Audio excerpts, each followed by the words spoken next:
Liège, un call center pour les enfants du personnel soignant.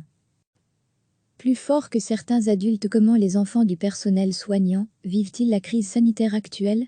Craignent-ils pour la vie de leurs parents qui travaillent en hôpital ou en maison de repos? Développent-ils des angoisses particulières? C'était un peu la crainte du professeur Alain Malcher et de son équipe. Responsable de l'unité psychiatrie infanto-juvénile au CHU de Liège, il a mis en place une sorte de call center destiné justement aux enfants des soignants de tous les hôpitaux. Infirmiers, docteurs, aides-soignantes mais aussi parents. Sans doute, plus encore qu'en période habituelle, concilier métier et rôle parental n'est pas simple. Certains enfants se retrouvent en garderie, d'autres se posent peut-être plus de questions qu'à l'accoutumée sur ce métier qui conduit leurs parents à être au plus près de malades de ce fameux virus dont on parle tant. Une question, un numéro de téléphone pour y répondre aussi, le 04/270 30 66. Une secrétaire prend les coordonnées et un spécialiste recontacte le soignant parent. En peu de temps, le call center a reçu une dizaine d'appels plutôt rassurants.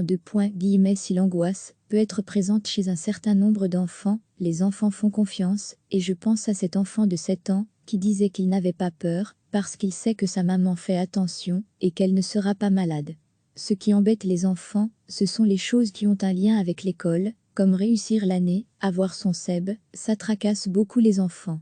Ce sont les questions générales sur le confinement, les copains, l'école et, puis il y a aussi un sentiment de frustration par rapport aux grands-parents qui les gardent habituellement. Là, il y a quelque chose d'habituel qui est cassé. En mettant en place ce système de call center, le professeur Malcher pensait également à la possibilité d'un suivi médical particulier, mais ce n'est pas nécessaire. Il n'y a finalement pas de grosses angoisses particulières, les parents parviennent à rassurer, et c'est plutôt une bonne nouvelle. Et puis les enfants sont parfois plus forts que certains adultes, ajoute Alain Malcher. Recevez chaque matin l'essentiel de l'actualité. Comment les enfants du personnel soignant vivent-ils la crise sanitaire actuelle?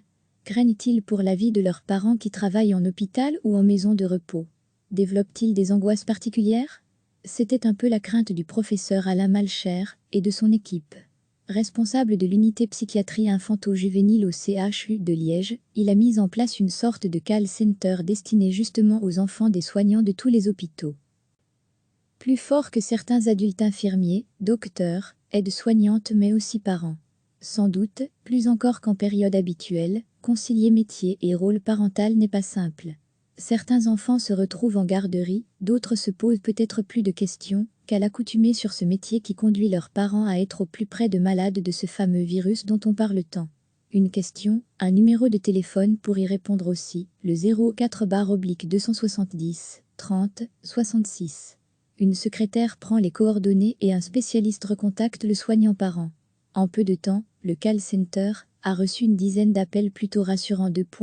Si l'angoisse peut être présente chez un certain nombre d'enfants, les enfants font confiance, et je pense à cet enfant de 7 ans qui disait qu'il n'avait pas peur, parce qu'il sait que sa maman fait attention et qu'elle ne sera pas malade. Ce qui embête les enfants, ce sont les choses qui ont un lien avec l'école, comme réussir l'année, avoir son CEB, ça tracasse beaucoup les enfants. Ce sont les questions générales sur le confinement, les copains, l'école et, puis il y a aussi un sentiment de frustration par rapport aux grands-parents qui les gardent habituellement. Là, il y a quelque chose d'habituel qui est cassé. En mettant en place ce système de call center, le professeur Malcher pensait également à la possibilité d'un suivi médical particulier, mais ce n'est pas nécessaire. Il n'y a finalement pas de grosses angoisses particulières, les parents parviennent à rassurer, et c'est plutôt une bonne nouvelle. Et puis les enfants sont parfois plus forts que certains adultes, ajoute Alain Malcher. Cliquez sur s'abonner pour recevoir les dernières nouvelles.